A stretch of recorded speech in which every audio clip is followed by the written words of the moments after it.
देखिए, वैसे तो आज के दुनिया में साइंस ने बहुत ही ज्यादा तरक्की कर ली है। इतना ये सब कुछ फलाना ढिमका पता नहीं क्या क्या होता रहता है।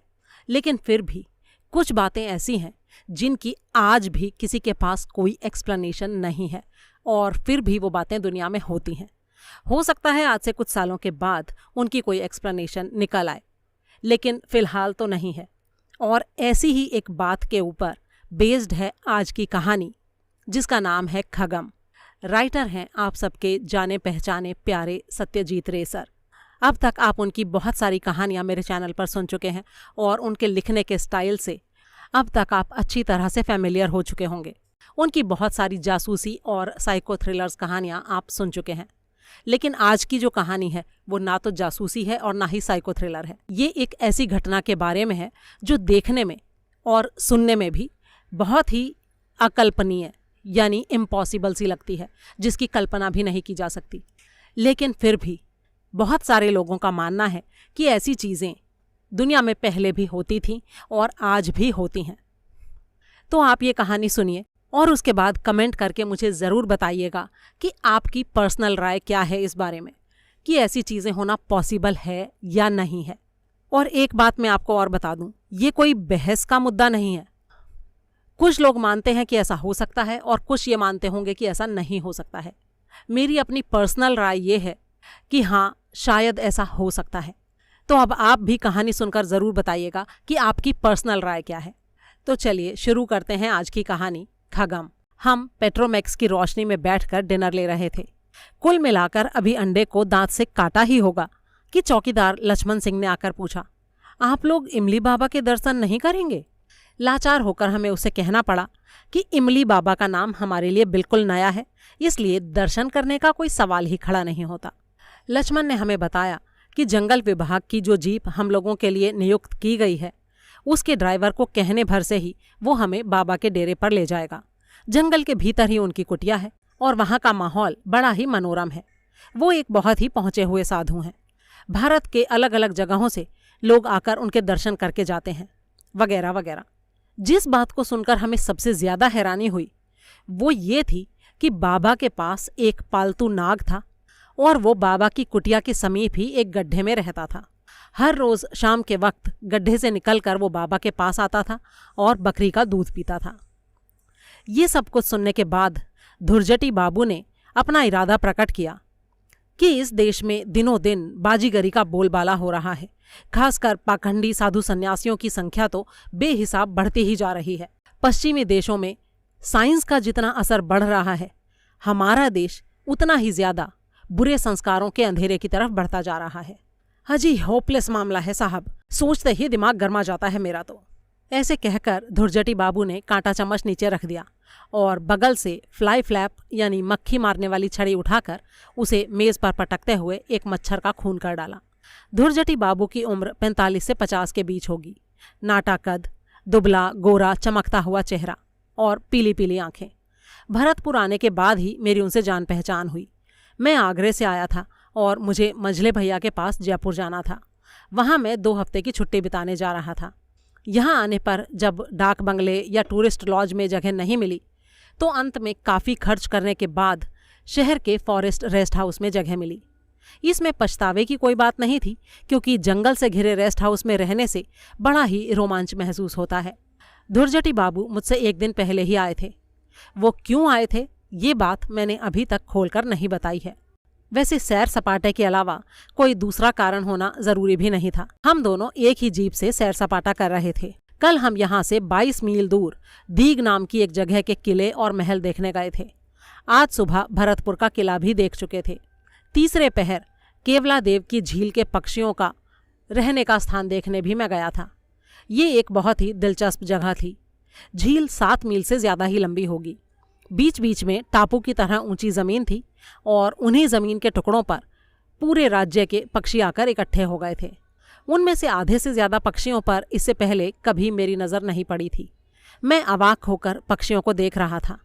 धुरजटी बाबू हर पल कुछ बुड़बुड़ाते जाते थे और अपने हाथों को नचाते हुए आसपास से भुनगों को हटाने की कोशिश कर रहे थे। भुनगा एक तरह का छोटा कीड़ा होता है। ये झुंड बनाकर आते हैं और सिर के चारों तरफ चक्कर काटकर नाक और मुंह पर बैठ जाते हैं। लेकिन वो इतने छोटे होते हैं कि उन्हें नज़रअंदाज भी किया जा सकता है।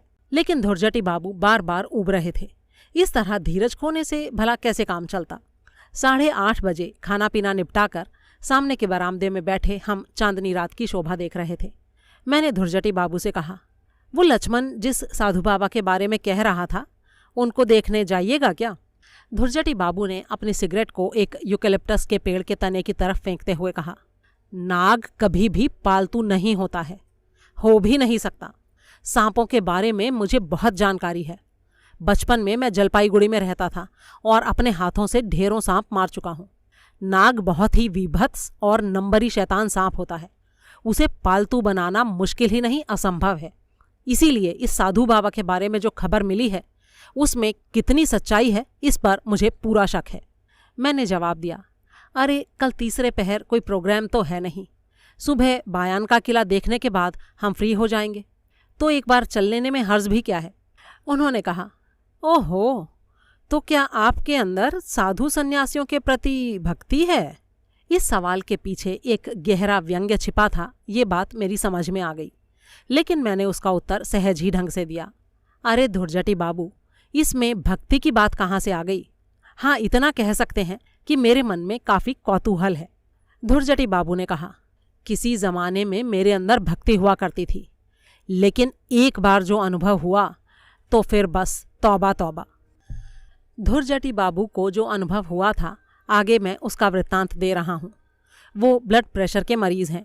10 साल पहले अपने ताऊजी की बातों में आकर उन्होंने एक साधु बाबा की दी गई दवाई खा ली थी और उसके फलस्वरूप उनको 7 दिन तक भयंकर पेट दर्द का सामना करना पड़ा था और उनका ब्लड प्रेशर भी बढ़ गया था। बस उसी दिन से धुरजटी बाबू ने ये धारणा बना ली थी कि हिंदुस्तान में 100 में से 90 साधु पाखंडी और धूर्त हैं। सन्यासियों के प्रति उनका ये दुश्मनी वाला भाव मुझे बड़ा ही दिलचस्प सा लग रहा था। इसलिए उनको भड़काने के ख्याल से मैंने कहा, अरे आप या हम उनको पालतू नहीं बना सकते, लेकिन कई लोगों के लिए ऐसा संभव हो सकता है। मैंने तो ये भी सुना है कि हिमालय में साधु और शेर एक ही गुफा में वास करते हैं। सुना ही है ना, देखा तो नहीं। मुझे स्वीकारना पड़ा कि मैंने वाकई देखा नहीं है। उन्होंने कहा, दिखेगा कैसे? हम लोगों का ये जो हिंदुस्तान है ना, ये किस्सा कहानी गढ़ने वाला देश है। आप सुनते बहुत कुछ हैं, लेकिन अगर आंखों से देखना चाहेंगे तो कुछ दिखाई नहीं देता। यहाँ रामायण महाभारत को ही ले लीजिए। लोग कहते हैं कि वो इतिहास हैं, लेकिन असल में अजीब अजीब कहानियों के भंडार हैं वो। रावण के 10 सिर हैं, हनुमान पूंछ में आग लेकर लंका को जला रहा है, भीम की भूख, घटोत्कच, हिडिंबा, पुष्पक, कुंभकर्ण, ऐसी चीज़ों से बढ़कर नॉनसेंस और क्या हो सकता है भला। और अगर साधु सन्यासियों के पाखंड की बात करें तो उसकी शुरुआत तो पुराणों से ही हुई है। लेकिन सारे देश के पढ़े लिखे और अनपढ़ आदमी इतने दिनों से इन सब चीज़ों के ऊपर पता नहीं क्यों यकीन करते आ रहे हैं। मैंने उनकी बातों का कोई जवाब नहीं दिया। बायान का किला देख लेने के बाद हम रेस्ट हाउस में लौट आए और खाना खाकर आराम करने लगे। फिर 4 बजे इमली बाबा के डेरे पर पहुंच गए। इस बार धुरजटी बाबू ने कोई आपत्ति नहीं की। हो सकता है बाबा के बारे में उनके मन में भी कुछ कौतूहल जाग गया हो। जंगल के बीच एक साफ सुथरी और खुली जगह में एक बड़े से इमली के पेड़ के नीचे बाबा की कुटिया थी। पेड़ की वजह से ही बाबा का नाम इमली बाबा पड़ गया था और ये नाम लोकल लोगों ने ही दे रखा था। बाबा का असली नाम किसी को भी पता नहीं था। खजूर के पत्तों की कुटिया में अपने इकलौते शिष्य के साथ बाबा भालू की खाल पर बैठे थे। उनका ये शिष्य कम उम्र का था। बाबा की उम्र का पता लगाना मुश्किल था। सूरज अस्त होने में उस वक्त 1 आध घंटे की देर थी, लेकिन इमली के पत्तों की घनी छांव के कारण उस वक्त भी अंधेरा फैल चुका था। कुटिया के सामने धूनी जल रही थी।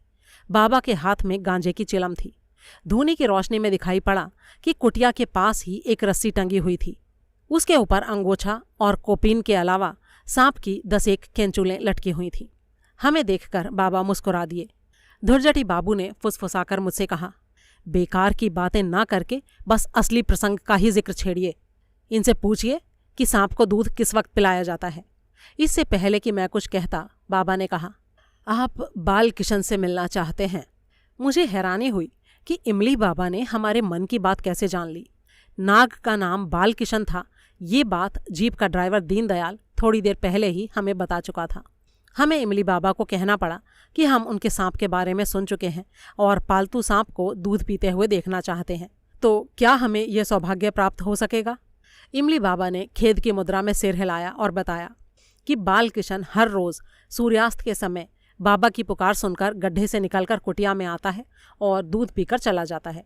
2 दिन पहले तक वो यहाँ आ चुका है, लेकिन कल से उसकी तबीयत ठीक नहीं है और आज चूंकि पूर्णिमा है इसलिए आज भी वो नहीं आएगा।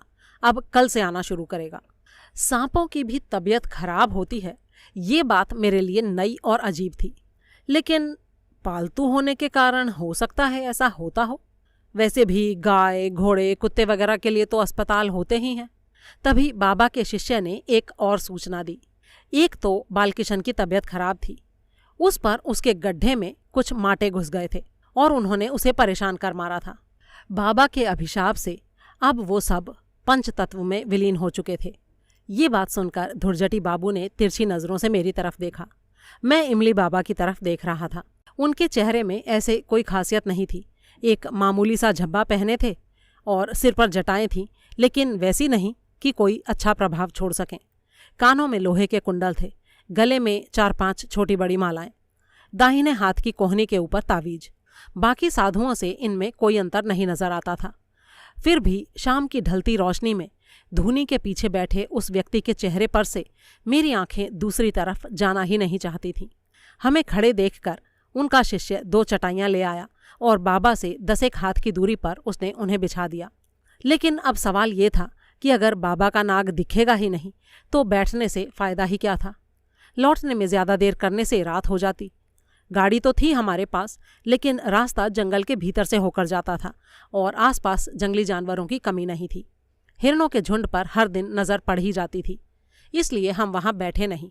बाबा को जब हमने नमस्कार किया तो चिलम को हटाए बिना आँखों को मूंदकर और माथे को झुकाकर उन्होंने पलटकर नमस्कार का जवाब दिया। हम दोनों 101 गज की दूरी पर खड़ी अपनी जीप की तरफ रवाना हो गए। कुछ देर तक पेड़ों पर बैठे हुए पक्षियों का शोर हमारे कानों में आता रहा। उसके बाद सन्नाटा रेंगने लगा।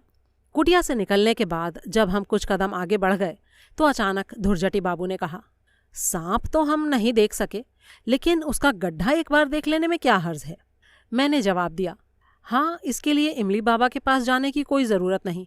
हम लोगों का ड्राइवर दीनदयाल बता ही चुका है कि उसे गड्ढे का पता है। तो गाड़ी से दीनदयाल को अपने साथ लेकर हम वापस लौट आए।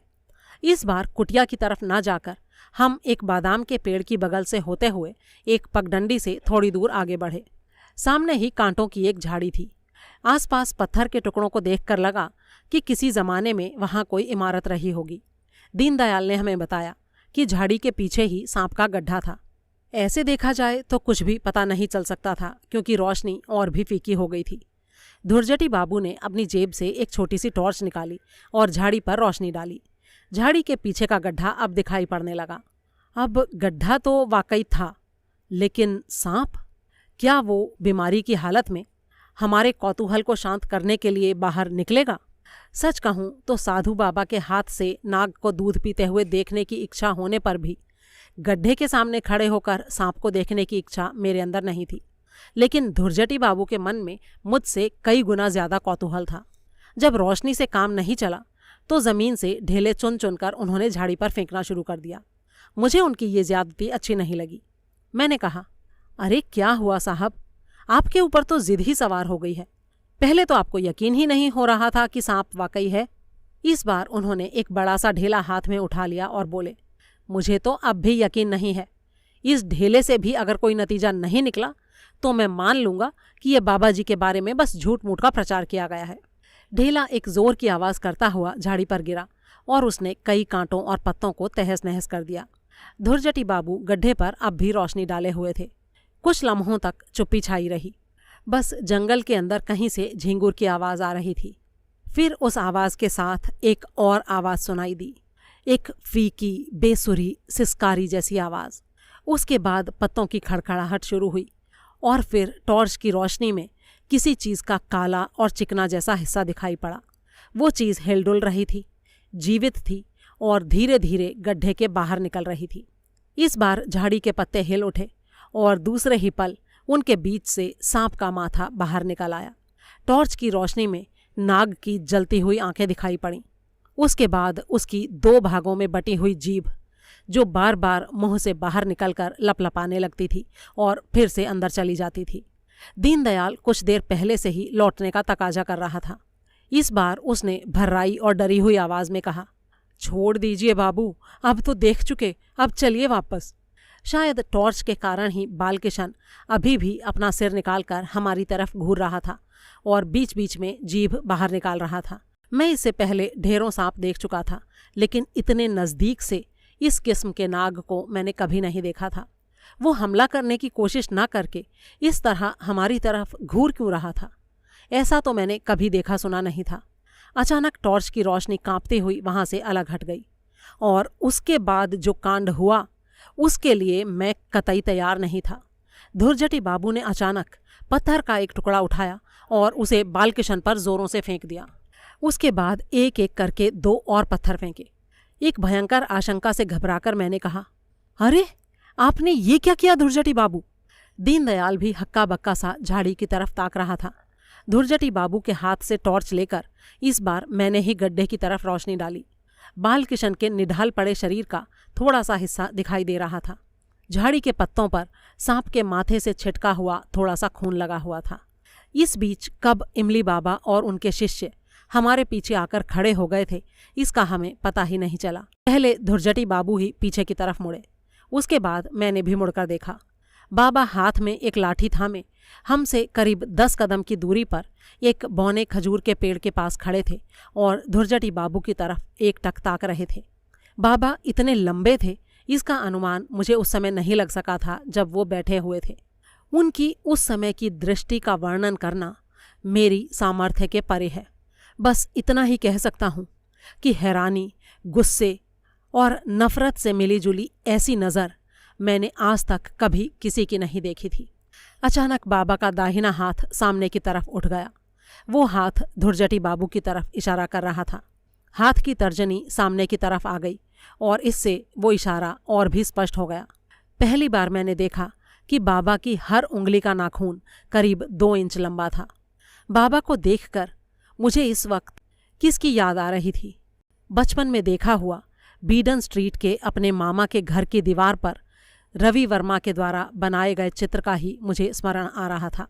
दुर्वासा मुनि शकुंतला को श्राप दे रहे थे। उनका हाथ भी ठीक उसी अंदाज में उठा हुआ था और आंखों की दृष्टि भी वैसे ही थी। लेकिन इमली बाबा ने श्राप नहीं दिया।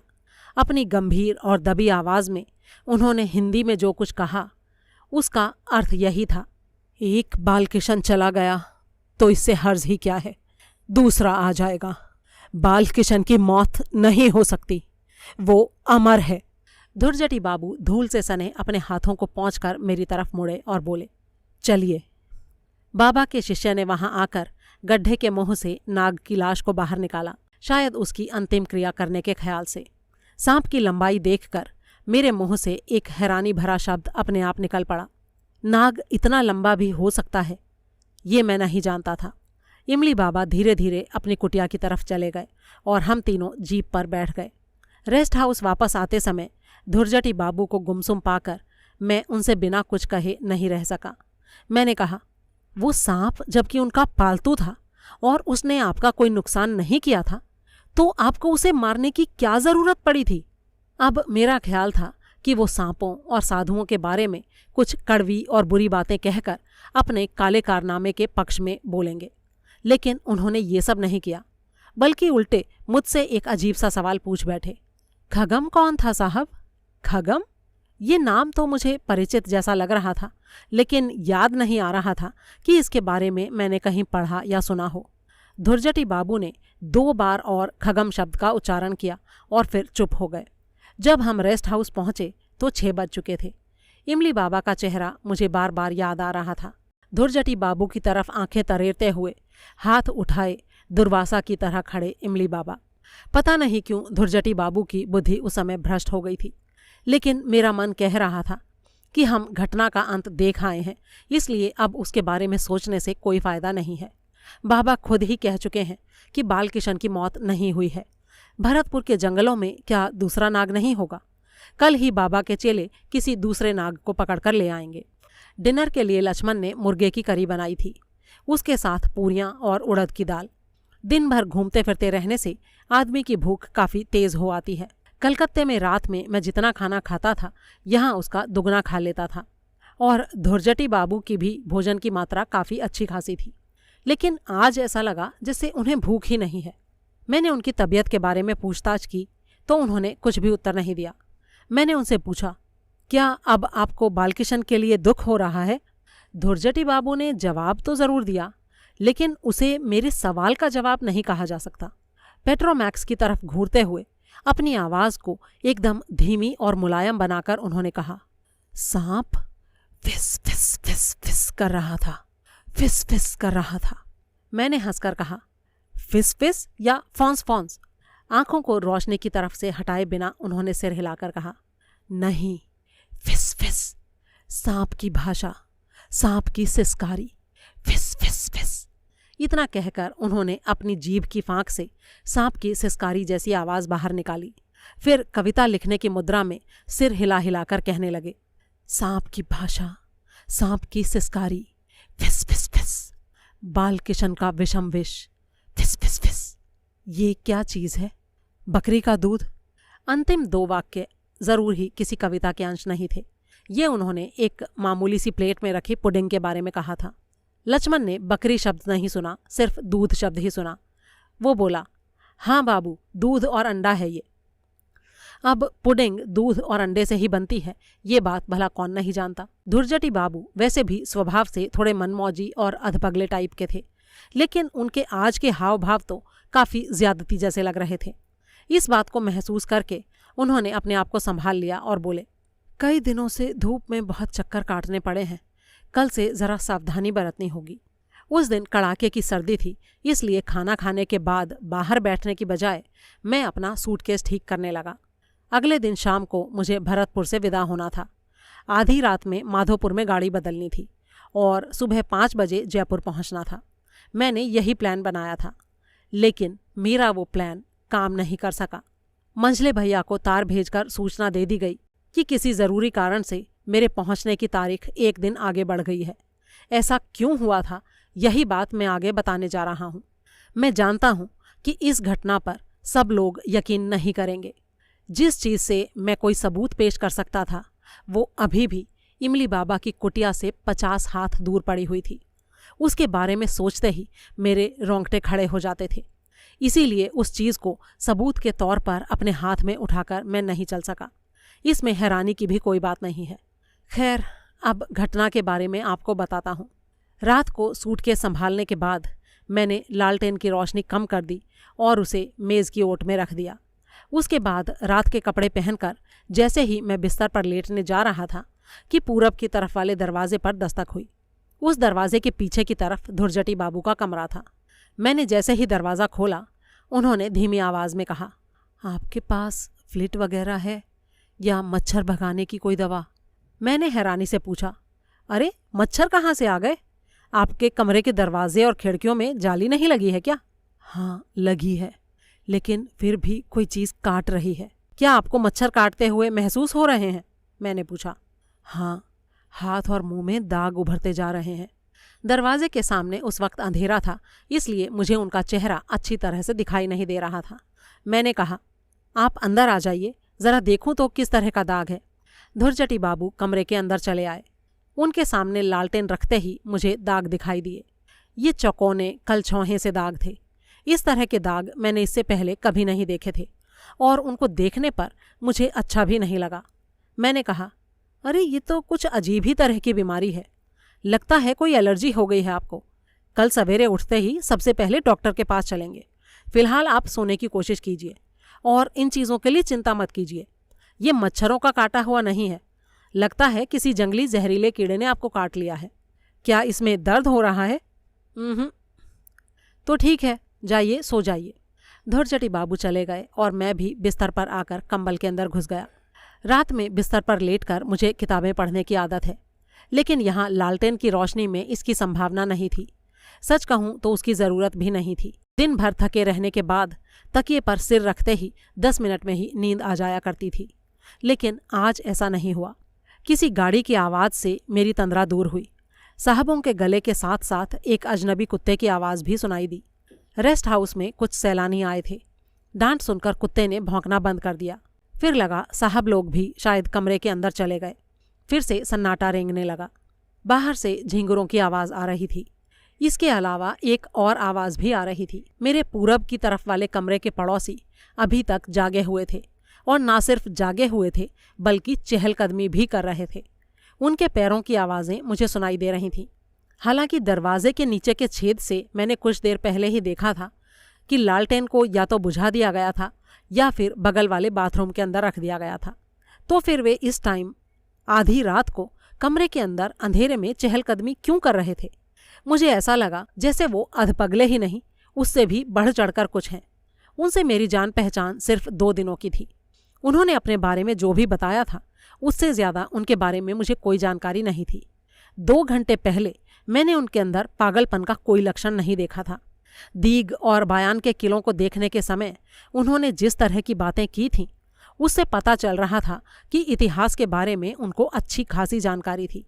इतना ही नहीं, कला के बारे में भी उनको काफ़ी जानकारी थी और उसकी झलक उनकी बातचीत से मिल रही थी।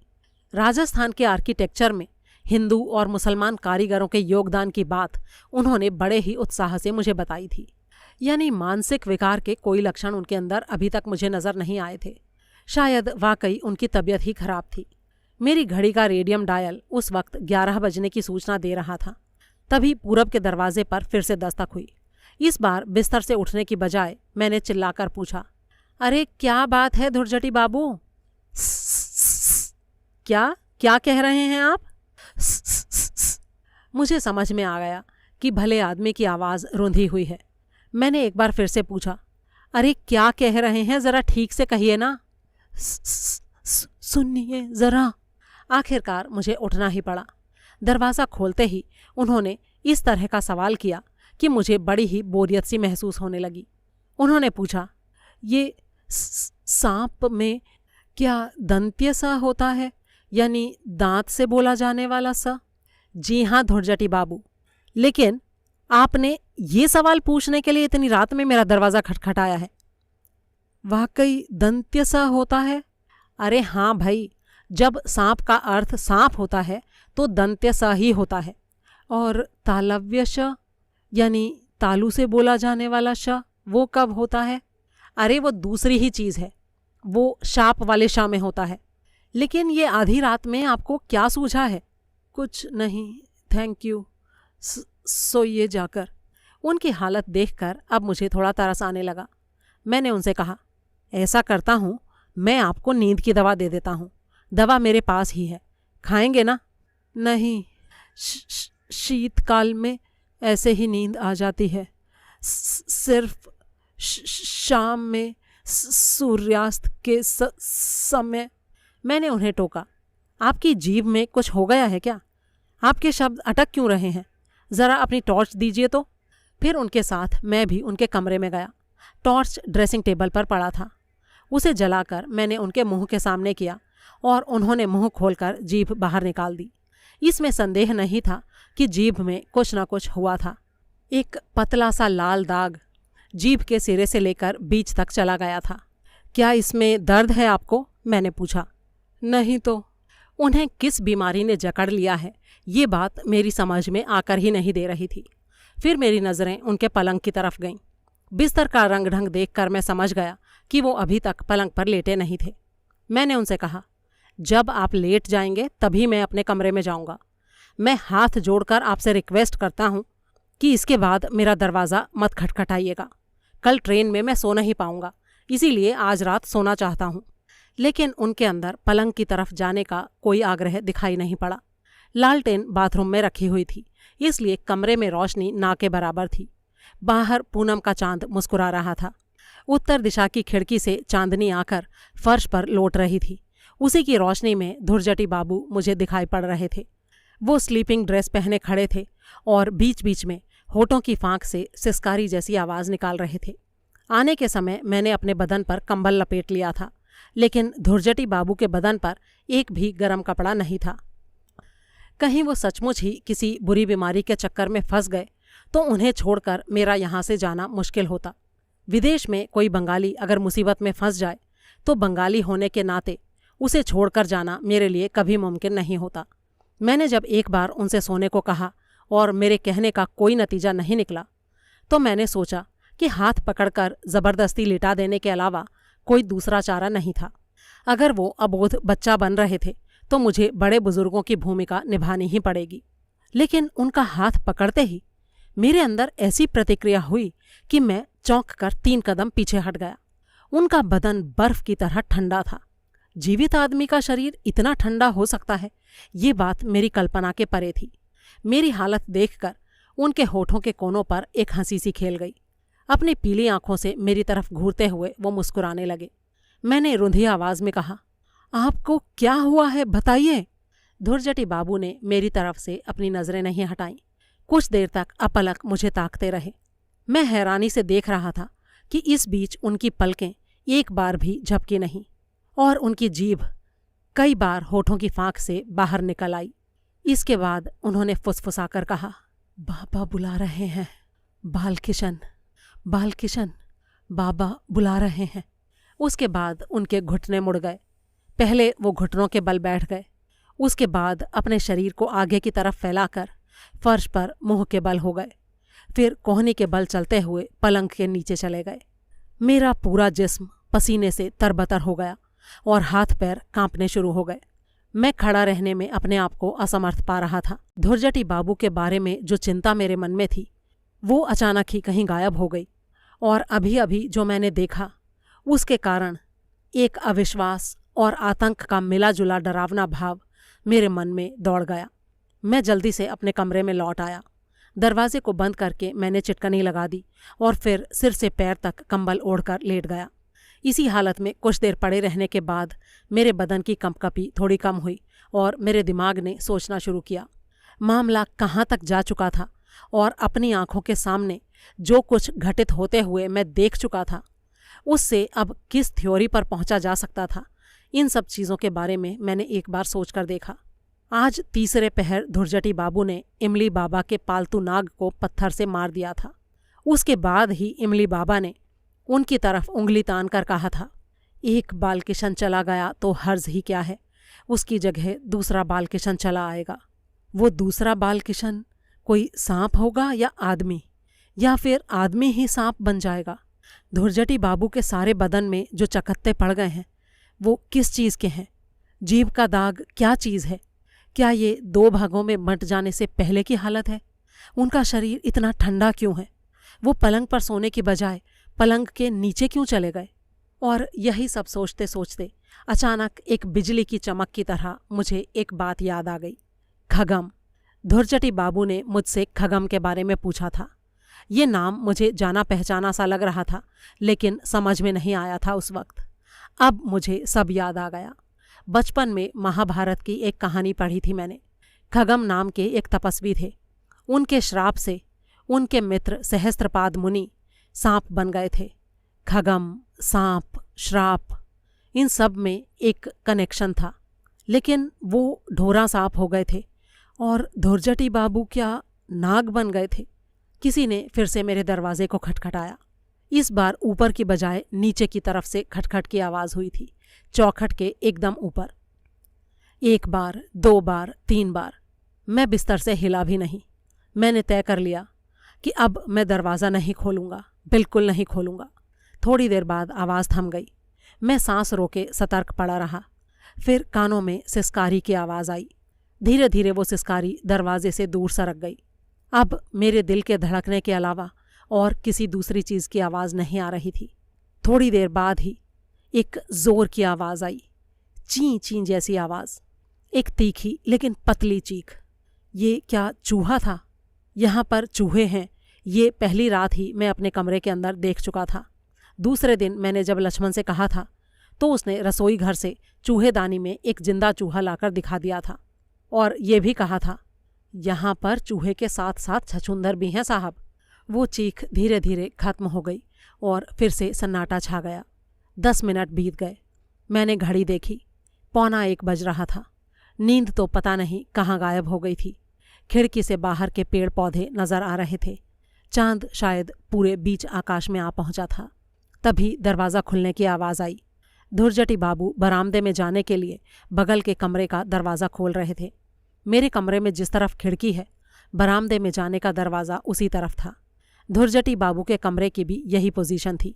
बरामदे पर से उतरकर 20 हाथ जाने के बाद ही पेड़ पौधे शुरू हो जाते थे।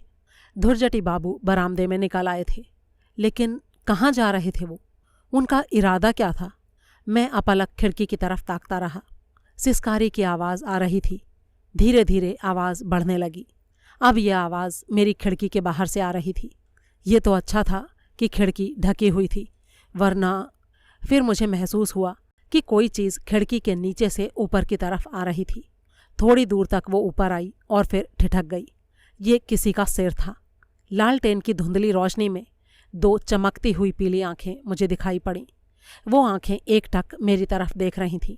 कुछ मिनटों तक इसी तरह रहने के बाद एक कुत्ते की आवाज़ सुनते ही वो सिर नीचे उतरकर कहीं लापता हो गया। कुत्ता भौंक रहा था, दर्दनाक आवाज़ में, जैसे याचना कर रहा हो। उसके बाद एक साहब की नींद से बोझिल आवाज़ की फटकार सुनाई पड़ी। एक दुखी कराह के साथ कुत्ते की आवाज़ थम गई। उसके बाद कोई आवाज़ नहीं आई। मैं करीब 10 मिनटों तक अपनी सारी इंद्रियों को सतर्क रखकर लेटा रहा। कानों में बार बार आज दिन में सुनी हुई कविता की पंक्तियां जैसे बज रही थीं। सांप की भाषा, सांप की सिसकारी, फिस फिस फिस, बाल किशन का विषम विष, फिस फिस फिस। फिर धीरे धीरे वो कविता भी जैसे शून्य में खो गई। काफ़ी देर बाद धीरे धीरे मेरी आंखें थोड़ी मूंदने लगीं। तभी साहब की चिल्लाहट सुनकर मेरी वो नींद टूट गई। घड़ी देखने पर पता चला 6 बजने में 10 मिनट बाकी थे। लगता था कुछ गड़बड़ी हुई थी। जल्दी जल्दी बदन पर एक गर्म कपड़ा डालकर जब मैं बाहर निकला तो गोरे लोगों से मुलाकात हुई। ये 2 अमेरिकी युवक थे, ब्रूस और माइकल। उन लोगों का पालतू कुत्ता कल रात मर गया था। उन्होंने अपने कमरे में ही कुत्ते को रखा हुआ था। कमरे का दरवाज़ा खुला था। उन लोगों का ख्याल था कि किसी सांप या बिच्छू ने उसे काट लिया था। माइकल का विचार था कि ये शायद बिच्छू ही होगा, क्योंकि जाड़े के दिनों में सांप बाहर नहीं निकलते। कुत्ते के पीछे समय बर्बाद न करके मैं बरामदे की दूसरी तरफ धुरजटी बाबू के कमरे के सामने पहुंचा। दरवाज़ा खुला हुआ था, लेकिन कमरे में कोई नहीं था। लक्ष्मण हर रोज़ सुबह 5:30 बजे जाकर चूल्हा जलाता था और चाय के लिए पानी गर्म करता था। उससे पूछने पर पता चला कि उसने सुबह से धुरजटी बाबू को नहीं देखा था। मेरे मन में तरह तरह की आशंकाएं पैदा होने लगीं। चाहे जैसे भी हो, उन्हें खोजकर निकालना ही होगा। पैदल चलकर वो आखिर कितनी दूर जा सकते थे, लेकिन जंगल में चारों तरफ काफ़ी खोज पड़ताल करने पर भी उनका कोई पता नहीं चला। 10:30 बजे जीप आई। मैंने ड्राइवर से कहा, पोस्ट ऑफिस जाकर मुझे एक टेलीग्राम करना है। जब तक धुरजटी बाबू से जुड़े रहस्य का समाधान नहीं हो जाता, मैं भरतपुर से नहीं जाऊंगा। मंझले भैया को टेलीग्राम करने के बाद मैंने ट्रेन की टिकट 1 दिन आगे के लिए बढ़वा ली और रेस्ट हाउस लौट आया। वहां आने पर पता चला कि धुरजटी बाबू के बारे में कोई खबर नहीं मिली थी। दोनों अमेरिकी इस बीच अपने कुत्ते को दफनाकर बोरिया बिस्तर संभालकर वहां से रवाना हो चुके थे। दोपहर भर मैं रेस्ट हाउस के इर्द गिर्द चक्कर काटता रहा। जीप तीसरे पहर फिर से आई। उसे मैंने ही बुलाया था, क्योंकि मेरे दिमाग में एक ख्याल आया था। मेरा मन बार बार कह रहा था कि उससे शायद कोई नतीजा निकल सकता था। मैंने ड्राइवर से कहा, तुरंत इमली बाबा के पास चलो। कल हम जिस वक्त पहुंचे थे, आज भी करीब उसी वक्त बाबा की कुटिया में पहुंचे। बाबा कल की ही तरह धूनी रमाए बैठे थे। आज वहां पर 2 शिष्य और थे। एक थोड़ी बड़ी उम्र का था और दूसरा युवक था।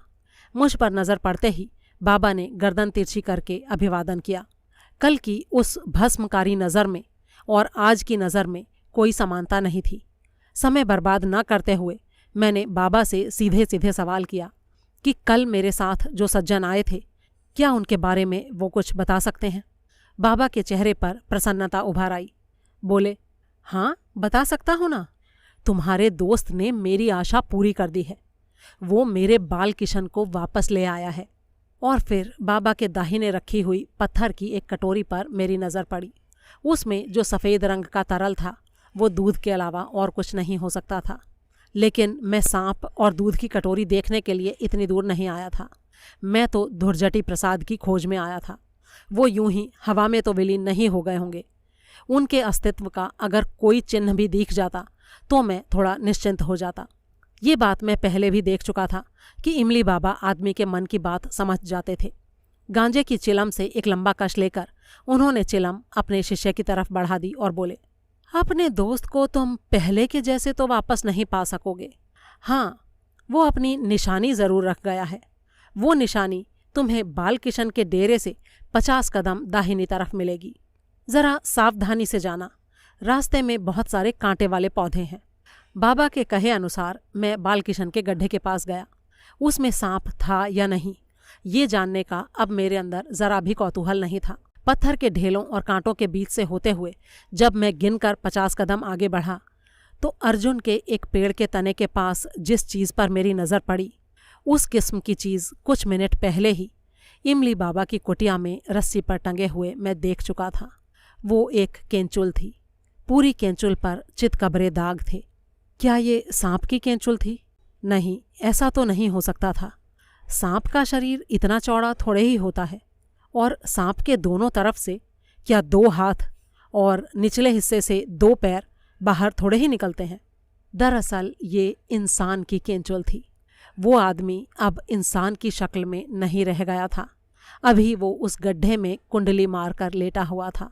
इस वक्त वो नाग के रूप में था और उसके दांतों में जहर था। और फिर मुझे उसकी सिसकारी सुनाई पड़ने लगी। सूरज डूबने लगा था और इमली बाबा पुकार रहे थे, बाल किशन, ओ बाल किशन। और ये कहानी खत्म होती है यहीं पर। अब जबकि आप पूरी कहानी सुन चुके हैं तो मुझे कमेंट बॉक्स में कमेंट करके ज़रूर बताएं कि आपको क्या लगता है, ऐसी बातें सच हो सकती हैं या नहीं। जल्द ही एक और कहानी के साथ फिर मुलाकात होगी। तब तक के लिए अलविदा।